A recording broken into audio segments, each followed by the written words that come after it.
الحمدللہ رب العالمین والصلاة والسلام علی محمد الامین اعوذ باللہ من الشیطان الرجیم بسم اللہ الرحمن الرحیم۔ خواتین و حضرات، ہم سورہ حج کی آیت 25 سے درس کی ابتدا کر رہے ہیں۔ اس سے پیچھے ان دونوں فریقوں کا انجام بیان ہوا جو کفر و ایمان اختیار کر کے ایک دوسرے کے مقابل آ گئے تھے۔ اللہ کے پیغمبروں کی طرف سے جب ہدایت پیش کی جاتی ہے تو دونوں فریق بالکل نمایاں ہو جاتے ہیں۔ عام حالات میں بھی دو ہی فریق ہیں، وہ جو اس کائنات کے پروردگار کو مانتے ہیں، اپنی بندگی کا اعتراف کرتے ہیں، اس لحاظ سے ایمان پر ہیں، اور وہ جو اس پروردگار کو ماننے کے لیے تیار نہیں ہیں، اپنے آپ کو بھی کسی کا بندہ نہیں سمجھتے، کسی کی مخلوق نہیں سمجھتے، وہ کفر کا ارتکاب کر رہے ہیں۔ یہ ایمان اور کفر قرآن مجید میں مطلقاً بھی زیر بحث ہے اور اپنے لوازم کے لحاظ سے بھی۔ میں جب اللہ تعالیٰ کو ماننے سے انکار کر دیتا ہوں تو یہ بھی کفر ہے، اور اللہ تعالیٰ کو ماننے کے لوازم ہیں۔ مثال کے طور پر اس کو ہر طرح کے شرک سے منزہ قرار دے کر مانا جائے۔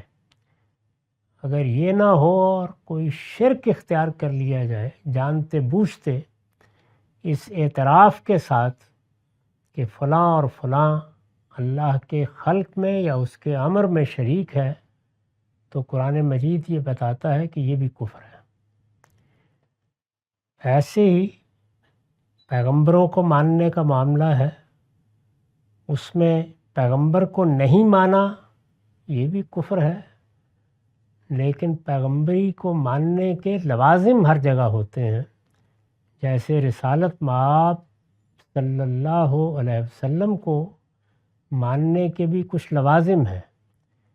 یہ مانا جائے کہ وہ نبی بھی ہیں اور رسول بھی ہیں، یہ مانا جائے کہ وہ الی الخلق کافہ مبعوث ہوئے ہیں، یعنی ساری دنیا کے لیے مبعوث ہوئے ہیں، ہر زمانے کے لیے اور قیامت تک کے لیے، اور یہ مانا جائے کہ ان پر نبوت کا خاتمہ ہو گیا ہے۔ ان میں سے کسی چیز کا بھی انکار کر دیا جائے تو قرآن مجید اس کو کفر ہی سے تعبیر کرے گا۔ لیکن یہ کفر اگر جانتے بوجھتے ہوا ہے، کوئی غلطی نہیں لگی، تو اس کا انجام کیا ہوگا؟ اور اس کے مقابل میں اگر پورے شعور کے ساتھ ایمان قبول کیا ہے، اس کے تقاضے پورے کیے ہیں، تو اس کا انجام کیا ہوگا؟ یہ اس سے پچھلی نشست میں قرآن مجید نے تفصیل کے ساتھ بیان فرمایا۔ اس میں یہ چیز زیر بحث تھی کہ اللہ تعالیٰ جب اس انجام کی تصویر ہمارے سامنے لاتے ہیں، یہ جنت ہے، یہ دوزخ ہے، تو اس میں کیا اسالیب اختیار کیے جاتے ہیں؟ میں نے بتایا تھا کہ اسی کو قرآن مجید نے امور متشابہات سے تعبیر کیا ہے، یعنی ہمیں یہ بتایا ہے کہ تمہارے فہم کے لحاظ سے تمہاری ہی دنیا میں جو چیزیں تمہارے تجربے میں آتی ہیں یا تمہارے تصورات میں موجود ہیں، انہیں سامنے رکھ کر یہ تصویر بنائی گئی ہے۔ ان کی حقیقت کیا ہے اس کو اللہ کے سوا کوئی نہیں جانتا۔ چنانچہ سورہ آل عمران میں تنبیہ کی ہے کہ آیات متشابہات کی حقیقت کیا ہے؟ لا یعلم تاویلہ الا اللہ، اللہ کے سوا ان کی حقیقت سے کوئی واقف نہیں ہے۔ یہ تصویر تمہارے تجربے اور مشاہدے کے لحاظ سے بنا دی جاتی ہے۔ اس کی وضاحت ہم دیکھ رہے تھے۔ یہاں یہ امر ملحوظ رہے کہ جنت و دوزخ وغیرہ کے احوال کا تعلق ایک نادیدہ عالم سے ہے، یعنی ایک ایسا عالم ہے جو کبھی ہماری آنکھوں کے سامنے نہیں آیا. ہمارے لیے جو چیز دیدہ ہو جاتی ہے، ہاں وہ ماضی میں ہوئی، اس کی خبر ہم تک پہنچ گئی، یا اس وقت ہوتی ہے، اس کو ہم سمجھ لیتے ہیں، وہ ہمارے دائرہ علم میں آ جاتی ہے. لیکن جنت دوزخ وغیرہ کے احوال کا تعلق ایک نادیدہ عالم سے ہے جو دیکھا ہوا نہیں ہے. ان کو مخاطب کے ذہن سے قریب لانے کے لیے، یعنی اب کچھ ان کا تصور دلانا ہے، تو اس میں مخاطب کے ذہن کی تقریب پیش نظر ہوتی ہے، اسے قریب لا کے دکھانا مقصود ہوتا ہے. ان کو مخاطب کے ذہن سے قریب لانے کے لیے اس کے سوا چارہ نہیں کہ ان کی تعبیر کے لیے وہ اسلوب اختیار کیا جائے جس سے مخاطب مانوس ہو. یعنی اگر آپ کا مخاطب اس زمانے کا ہے تو اس زمانے ہی کی تعبیریں اختیار کی جائیں. وہ عرب کا ہے تو وہاں کی چیزیں مستعار لے کے اس کو سمجھایا جائے. وہ کسی اور دور کا ہے تو وہ مستعار لے لی جائے. اس میں چونکہ انسان اپنے زمانے یا اپنے حالات کے لحاظ سے دور کی خبروں کو بھی اسی طرح سمجھ لیتا ہے جیسے وہ مماثلات کو سمجھتا ہے، تو عربوں کو سامنے رکھ کر قرآن نے ان کے لیے مانوس اسلوب اختیار کر لیا ہے. اہل عرب مصریوں اور ایرانیوں کے تمدن سے متاثر تھے. یعنی وہ جزیرہ نما عرب کو اگر آپ دیکھیں تو جو بڑی سلطنتیں ماضی میں ان کے گرد و پیش میں رہیں، ان میں ایک تو ایرانی تمدن تھا، کئی ہزار سال پر پھیلی ہوئی ایک دنیا ہے پوری، جس میں ان کا اپنا ادب تھا، ان کے اپنے رہن سہن کے طریقے تھے، ان کا اپنا آرٹ تھا، ان کے اپنے فنون تھے. ایک ایسا تمدن جو اگر آپ دیکھیں تو اب بھی نگاہوں کو خیرہ کرتا ہے. اور اگر اوپر کی طرف دیکھیں تو وہاں مصر کا تمدن، مصر کی پوری تہذیب موجود تھی، وہ بھی دنیا کی قدیم ترین تہذیبوں میں سے ہے. تو اہل عرب مصریوں اور ایرانیوں کے تمدن سے متاثر تھے. اس وجہ سے تناؤ و رفاہیت کی تعبیر کے لیے وہی اسلوب اختیار کیا جاتا ہے جس میں یا تو خود ان کے اپنے تصورات تناؤم کی جھلک ہوتی ہے. تناؤم یعنی جو نعمتیں اللہ تعالیٰ دیتا ہے، دولت دیتا ہے، اقتدار دیتا ہے، بادشاہی دیتا ہے، اس کے نتیجے میں جو تمدن وجود میں آتا ہے. تو عربوں کے ہاں بھی ایسی رفاہیت تھی جس کی مثالیں دی جا سکتی تھیں، لیکن گرد و پیش میں اس سے کئی گنا زیادہ پرکشش تمدن مصر کا تھا یا پھر ایران کا تھا. قرآن مجید جب یہ تصویریں کھینچتا ہے تو اس میں یا تو ان کے اپنے تمدن کے تصورات تناؤم کی جھلک ہوتی ہے یا پھر ان تصورات کی جھلک ہوتی ہے جن سے فی الجملہ وہ آشنا تھے. یعنی وہ اگرچہ ان کے اپنے دور یا اپنے علاقے کے تمدن تو نہیں تھا، لیکن وہ اس سے واقف تھے. ان کے قافلے جاتے تھے، وہ دیکھتے تھے کہ وہاں کس طرح کے محلات ہیں، کیسے قصور ہیں، کیسے باغات ہیں، بادشاہوں کے رہن سہن کے کیا طریقے ہیں، اس سے واقف تھے. ان تصورات میں زمانے کے اختلاف سے بھی بڑا فرق پیدا ہو جاتا ہے. اب ظاہر ہے کہ اس زمانے کے تمدن کی چیزوں میں اگر ریشم کا لباس ہے یا ہاتھوں میں بادشاہوں نے کنگن پہنے ہوئے ہیں، وہ ہو سکتا ہے کہ ہمارے زمانے میں تناؤم کے دوسرے بعض مظاہر کی صورت اختیار کر گئے ہوں اور وہ چیزیں اب ویسی اہمیت نہ رکھتی ہوں. اس وجہ سے الفاظ کے بجائے ہمیشہ حقیقت پر نظر رکھنی چاہیے. بس یہ ماننا چاہیے کہ اہل جنت کو یہ نعمتیں حاصل ہوں گی جو قرآن میں مذکور ہوئیں. یعنی اللہ تعالیٰ نے جو کچھ بیان کر دیا ہے وہ نعمت کے لحاظ سے جو صورت اختیار کرے گا اس میں وہ اہل جنت کو مل جائے گا. رہی یہ بات کہ ان کی اصل حقیقت کیا ہے، تو ان کا علم صرف اللہ تعالیٰ ہی کو ہے، اور یہ خود اللہ تعالیٰ نے سورہ آل عمران میں بتا دیا ہے کہ اہل ایمان ان کی حقیقت کے درپے نہیں ہوتے، بلکہ وہاں الفاظ یہ ہیں فَأَمَّا الَّذِينَ فِي قُلُوبِهِمْ زَيْغٌ، وہ لوگ جن کے دلوں میں ٹیڑھ آ جاتی ہے وہ ان کی حقیقت کے درپے ہوتے ہیں۔ ایمان والے جانتے ہیں کہ یہ بات سمجھانے کے لیے سب کچھ کہا گیا ہے۔ رہی یہ بات کہ ان کی اصل حقیقت کیا ہے، تو ان کا علم صرف اللہ تعالیٰ کو ہے۔ جس طرح بعض اوقات مشاہدہ حق کے احوال و معاملات کے لیے بادہ و ساغر کی تعبیریں اختیار کی جاتی ہیں، یعنی جو ہمارا ادب ہے جس کے پیچھے فارسی ادب کی ایک بڑی روایت ہے، اس میں بظاہر دیکھیے تو بادہ و ساغر ہے یا گل و بلبل ہے جس کی داستان سنائی جا رہی ہے، لیکن تصوف کے بڑے بڑے مضامین سب انہی تعبیروں میں ادا ہوئے، یہاں تک کہ پھر ہمارے شاعر نے یہ کہا کہ ہر چند ہو مشاہدہ حق کی گفتگو، بنتی نہیں ہے بادہ و ساغر کہے بغیر۔ تو یہ جو بادہ و ساغر کو مستعار لینا ہے حقائق کو بیان کرنے کے لیے، یہ ادب کی یا ابلاغ کی ضرورت ہے۔ اسی طرح احوال آخرت کی تعبیر ان الفاظ و تمثیلات سے کی جاتی ہے جو مخاطب کے لیے قریب الفہم ہو۔ یہ اس لیے توجہ دلائی ہے کہ اس سے پیچھے بہت تفصیل سے اللہ تعالیٰ نے بتایا کہ عذاب کی کیا تصویر ہوگی اور ثواب کی کیا تصویر ہوگی، تو دونوں تصویریں ہمارے لحاظ سے کھینچی جاتی ہیں۔ ہم ادھر ایک درد کو محسوس کر سکیں، تکلیف کو محسوس کر سکیں، اور ادھر رفاہیت اور تنعم کا کچھ تصور پیدا کر سکیں۔ یہ ارشاد فرمایا، اور اس طرح گویا جو سلسلہ مضمون تھا وہ ایک جگہ پر پہنچ گیا۔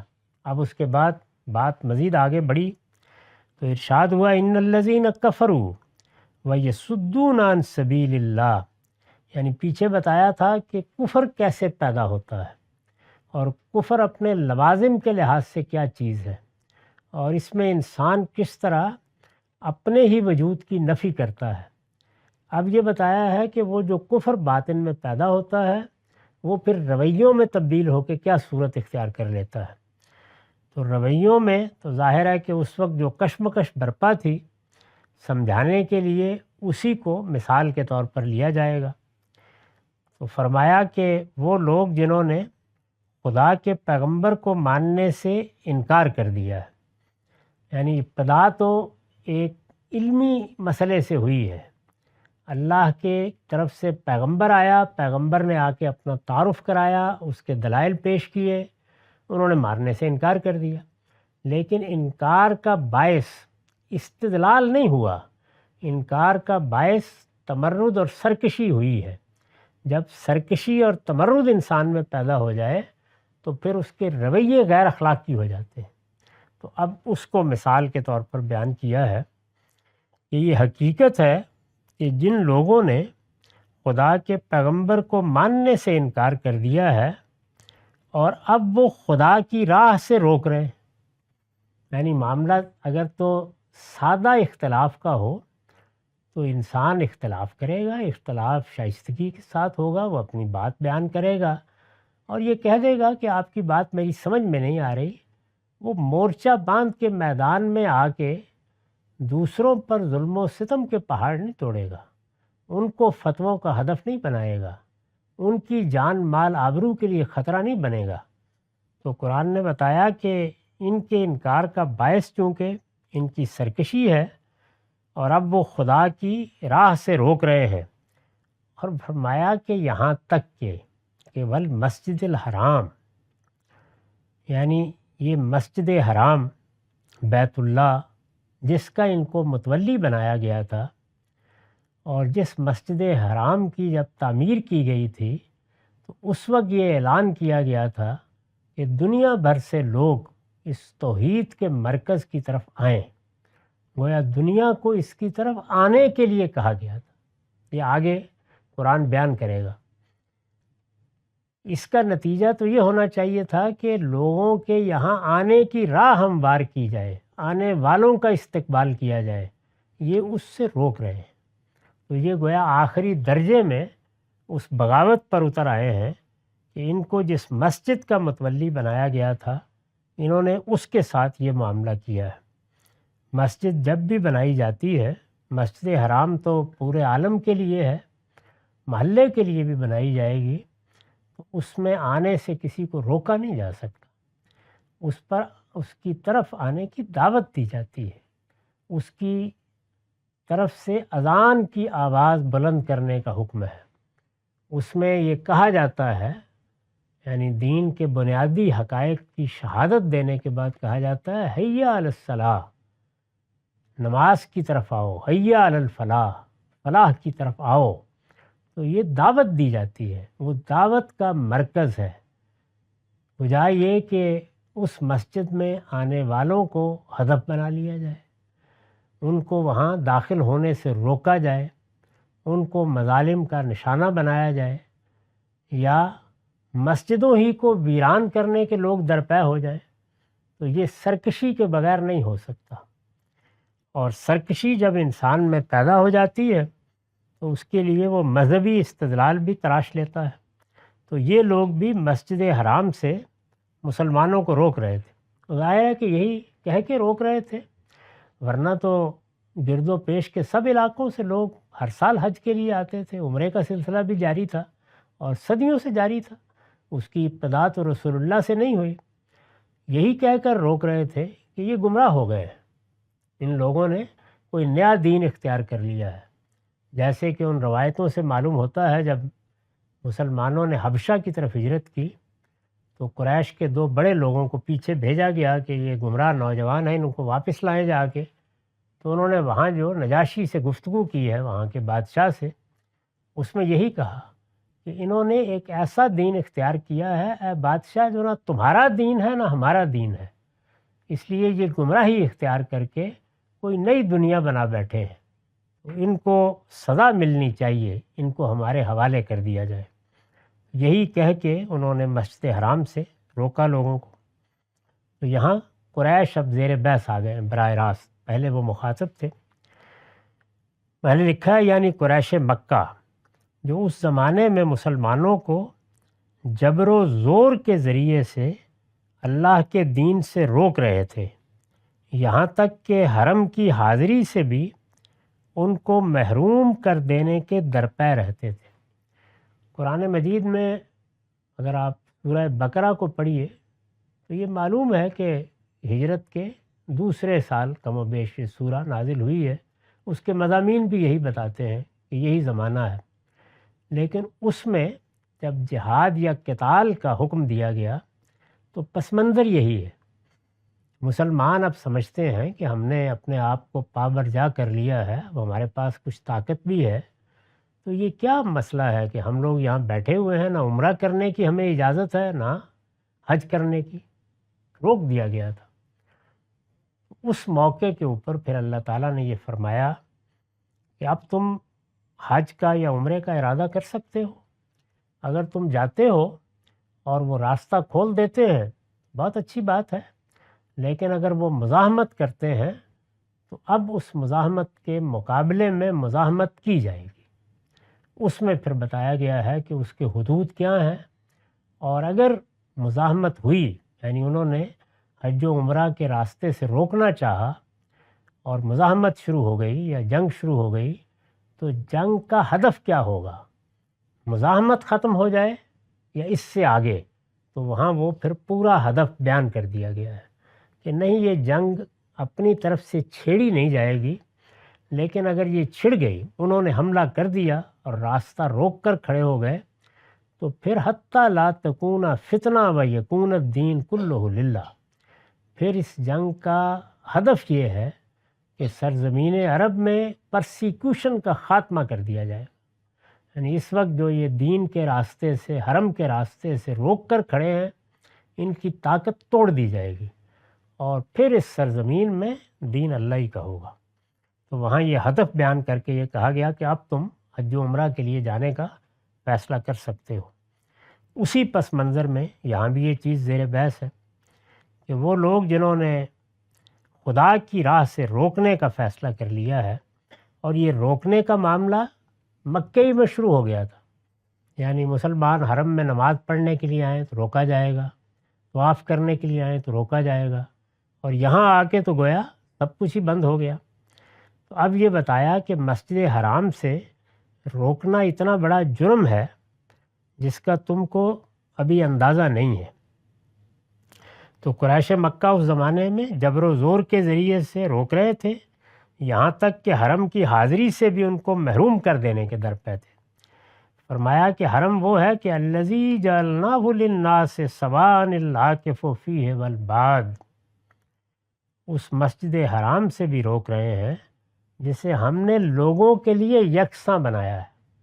یعنی مسجد حرام یہ کسی گروہ کی، کسی خاص قوم کی ملکیت نہیں ہے۔ فرمایا کہ یہ علاقہ یا یہ سرزمین یہ ہم نے اس مسجد حرام کے لیے اپنے ساتھ خاص کر لی ہوئی ہے۔ اس مسجد حرام کے معاملے میں، بیت اللہ کے معاملے میں سب یکساں ہیں۔ یعنی اس میں یہ نہیں کہ یہ عرب ہیں، یہ بنی اسماعیل ہیں تو ان کا حق کس پر زیادہ ہو گیا ہے۔ یہ تو سب کے لیے ایک ہی ہے، سب کے لیے یکساں ہے۔ ہم نے سب کے لیے یکساں بنایا ہے، سواء العاکف فیہ والباد، خواہ وہ وہاں کے رہنے والے ہوں یا باہر، اس میں کوئی فرق نہیں دونوں میں۔ دونوں کے لیے یہ مسجد حرام ان کا مرکز ہے، اور وہ دونوں یعنی باہر والے بھی اور یہ عرب بھی دونوں اس پر یکساں حق رکھتے ہیں۔ اس کی کچھ وضاحت کی ضرورت ہے کہ یہ کیا بات ہے جو قرآن مجید نے کہی ہے، اور آگے اس پر بڑی سخت تحدید ہے۔ یعنی وہ تحدید یہ ہے کہ وَمَنْ يُرِدْ فِيهِ بِإِلْحَادٍ بِظُلْمٍ نُذِقْهُ مِنْ عَذَابٍ أَلِيمٍ، وہ لوگ جو اس سے روکیں گے کسی باہر سے آنے والے کو بھی، انہوں نے بڑے ظلم کا ارتکاب کیا ہے، اس لیے کہ اس مسجد کا معاملہ تو یہ ہے کہ جو اس میں کسی انحراف، کسی ظلم کے ارتکاب کا ارادہ بھی کرے گا، اس کو ہم دردناک عذاب کا مزہ چکھائیں گے۔ تو یہ تحدید کر دی تھی اس کے بارے میں، اس کی کچھ وضاحت درکار ہے۔ میں نے لکھا ہے یہاں تک مبتدا ہے جس کی خبر محذوف ہے، ہم نے آگے اسے کھول دیا ہے۔ یعنی اس میں کچھ زبان کے خاص اسالیب ہیں، یہ ان کی طرف اشارہ ہے۔ آیت میں حرم سے متعلق جو قانون بیان ہوا ہے، یعنی حرم کے بارے میں اللہ تعالیٰ نے یہاں بڑی اہم تصریح فرمائی ہے، وہ کیا ہے؟ اس کا خلاصہ یہ ہے کہ اس پر کسی خاندان، کسی قبیلے اور کسی قوم کا اجارہ نہیں ہے، اس پر کسی کا حق فائق نہیں ہے۔ ہر شخص جو اللہ کی عبادت اور حج و عمرہ کے لیے اس گھر کا قصد کرے، وہ قریشی ہو یا غیر قریشی، عربی ہو یا عجمی، شرقی ہو یا غربی، اس پر کسی کو کوئی پابندی عائد کرنے کا حق نہیں ہے۔ اس میں نے وضاحت کی ہے کہ سوائے اس کے کہ خود اس کی عبادت کے لیے جانے والوں کی کسی ضرورت یا سہولت کے لیے کوئی پابندی لگانی پڑے۔ یعنی ایک پابندی وہ ہے جو لوگوں کو منظم رکھنے، ڈسپلن کرنے اور ایک دوسرے کے شر سے بچانے کے لیے لگانی پڑتی ہے، جس طرح کے اس زمانے کی حکومتوں نے لگا رکھی ہیں۔ یعنی یہ بتایا گیا ہے کہ اس میں اتنا کوٹا ہوگا، اتنی تعداد میں لوگ آ سکتے ہیں، تو یہ پابندیاں ظاہر ہے کہ لوگوں کی سہولت کے لیے لگائی گئی ہیں۔ تاہم یہ حقیقت ہے کہ ان میں سے بھی بعض پابندیاں بالکل ناروا ہیں جنہیں لازماً ختم ہونا چاہیے۔ تو یہ وضاحت کر دی ہے۔ بہرحال قرآن یہ کہہ رہا ہے کہ کسی کو کوئی پابندی عائد کرنے کا حق نہیں ہے۔ مقیم اور آفاقی سب کے حقوق اس میں بالکل برابر ہیں۔ وہاں رہنے والے، وہاں کے بادشاہ اور ایک عام مسلمان جو دنیا کے کسی کونے میں رہتا ہے، اس کے حقوق میں کوئی فرق نہیں ہے۔ قریش کی حیثیت اس کے حکمرانوں اور اجارہ داروں کی نہیں ہے، بلکہ اس کے پاسبانوں اور خدمت گزاریوں کی ہے۔ یعنی وہ اس کے کوئی بادشاہ نہیں بنائے گئے، وہ خادم الحرمین ہی ہیں، بلکہ اس کے پاسبانوں اور خدمت گزاروں کی ہے۔ ان کا فرض ہے، یعنی قریش کا، ظاہر ہے اس وقت وہ مخاطب ہیں، اب انہی کی اولادیں ہیں جو وہاں حکومت کر رہی ہیں، ان کا فرض ہے کہ اسماعیل علیہ السلام کی طرح وہ بھی اسے تمام دنیا کے لیے عبادت کا مرکز بنائیں، معاف کیجیے، اور تمام انسانوں کو دعوت دیں کہ اس کی برکتوں سے بہرہ یاب ہونے کے لیے اس آستانہ الہی پر حاضر ہوں۔ کسی شخص کو بھی جو وہاں حرم کے آداب کو ملحوظ رکھ کر عبادت کے لیے آنا چاہتا ہے روکا نہیں جا سکتا۔ چنانچہ ان کے لیے جو لفظ آیت میں استعمال کیا گیا ہے، یعنی ان کے لیے مقامی لوگوں کے لیے، وہ لفظ مقامی کے ہم معنی کوئی لفظ نہیں ہے، وہ العاکف ہے، جس سے یہ اشارہ مقصود ہے کہ وہ در حقیقت اس کے معتکفین ہیں۔ جیسے کوئی اعتکاف کے لیے مسجد میں بیٹھا ہوتا ہے تو وہ عاکف ہے، اور ان کو اپنی یہی حیثیت ہمیشہ پیش نظر رکھنی چاہیے۔ آیت میں جس برابری کا ذکر ہے، اب یہ فرمایا کہ سب کے حقوق برابر ہیں، سب کا معاملہ برابر ہے، سب کے لیے یہ یکساں خدا کی عبادت کا مرکز ہے، تو ایک برابری بیان کی، سواء العاکف فیہ والباد، اس میں باہر کے رہنے والے اور وہاں کے رہنے والے سوا ہیں، برابر ہیں، یکساں ہیں۔ یہ جس برابری کا ذکر ہے وہ جس طرح حقوق میں ہے اسی طرح فرائض میں بھی لازمن ہوگی، یعنی اگر سب کا حق ہے تو اس کے بارے میں سب کے فرائض بھی یکساں ہیں۔ چنانچہ حرم کی حفاظت و صیانت کی ذمہ داریوں میں بھی تمام مسلمان برابر کے شریک سمجھے جائیں گے۔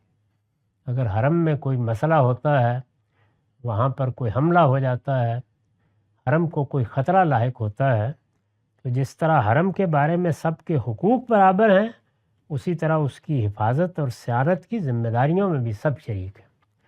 چنانچہ حرم کی حفاظت و صیانت کی ذمہ داریوں میں بھی تمام مسلمان برابر کے شریک سمجھے جائیں گے، اور اس کے خدام اگر کسی وقت اس کی حرمت برباد کریں یا باہر سے کوئی طاقت اس کی جسارت کرے، خود اس کے خدام اگر کسی موقع پر وہاں کوئی انحراف اختیار کر لے، کوئی الحاد پیدا کر دے، وہ اگر اس کے ساتھ کوئی ایسا معاملہ کریں یا باہر سے کوئی طاقت اس کی جسارت کرے، دونوں صورتوں میں سب مسلمانوں کا فرض ہے، ان کا فرض ہوگا کہ اس کو روکنے کے لیے وہ اپنی تمام قوت صرف کر دیں۔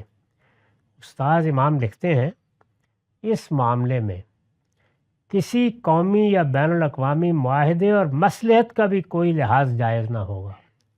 اگر کسی ملک کی حکومت اس جہاد میں شرکت سے روکے تو ہر چند وہ نام نہاد مسلمانوں ہی کی حکومت ہو، اس کے خلاف بھی اہل ایمان پر فرض ہوگا کہ وہ جہاد کریں، اس لیے کہ حرم کی حفاظت و مدافعت کی ذمہ داری صرف اہل مکہ یا ان کی حکومت پر نہیں ہے، بلکہ ہر کلمہ گو پر ہے۔ اس کو کسی صورت میں بھی پرایا جھگڑا قرار نہیں دیا جا سکتا۔ حرم کے حقوق اور ذمہ داریوں میں ہر مسلمان برابر کا شریک ہے۔ حرم امت مسلمہ کا دل ہے، اس کی صلاح تمام امت کی صلاح اور اس کا فساد پوری ملت کا فساد ہے۔ یہ حرم کے حقوق ہیں۔ ظاہر ہے کہ باقی جزیرہ نما عرب اور اس کی حفاظت وہ بھی حرم کے حوالے ہی سے اہمیت رکھتی ہے۔ حرم ہے، وہاں اللہ کی توحید کا مرکز ابراہیم علیہ السلام نے اس کو بنایا ہے، وہ سب مسلمانوں کے لیے مرکز محسوس ہے۔ یعنی مسلمان اپنی قوموں کے لحاظ سے، اپنے ملکوں کے لحاظ سے اپنی اپنی شناخت رکھتے ہیں اور رکھ سکتے ہیں، وہ دنیا بھر میں پھیلے ہوئے ہو سکتے ہیں، لیکن ان کی ملت حرم کے حوالے سے بنتی ہے۔ اسی کو اقبال نے اسرار خودی میں مرکز محسوس کی تعبیر سے ادا کیا ہے۔ یعنی یہ مرکز محسوس ہے، گویا وہ جو ہمارے حواس میں آتا ہے، تو اس کو سامنے رکھ کر ہم نمازیں پڑھتے ہیں، اس کے لیے ہم حج کرنے کی ہمیشہ تمنا رکھتے ہیں، وہی ہے کہ جو اس ملت کے دل کی حیثیت رکھتا ہے۔ اس کی یہ اہمیت قرآن نے یہاں واضح کی کہ وہ سب کے لیے یکساں ہے۔ اس لیے تم نے یہ جسارت کیسے کی کہ اس سے لوگوں کو روک رہے ہو یا ناروا پابندیاں لگا رہے ہو۔ یہاں سے بات شروع کی ہے، بظاہر اب آگے تک جائے گی، اس میں بہت سے حرم کے حوالے سے حقائق ہیں جن کو بیان کیا گیا ہے۔ اقول قولی ھذا واستغفر اللہ لی ولکم ولسائر المسلمین۔